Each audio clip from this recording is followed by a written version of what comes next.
Hi everyone, welcome back to another video from Tech for Gamers. In this video, we will be learning how to change dynamic wallpaper in Zenless Zone Zero. In order to make your main menu look cooler by switching to a different character background, first of all, open the Zenless Zone Zero application on your device and tap on the Me button at the top left corner.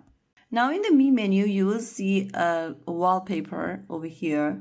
This is called the dynamic wallpaper. To change it, go ahead and tap on this human icon on the bottom left, and this will take you to the dynamic wallpaper section where you will see different dynamic wallpapers available. Some of them are unlocked, whereas some of them needs to be unlocked. Make a selection and click on switch on the right corner to switch between the dynamic wallpaper.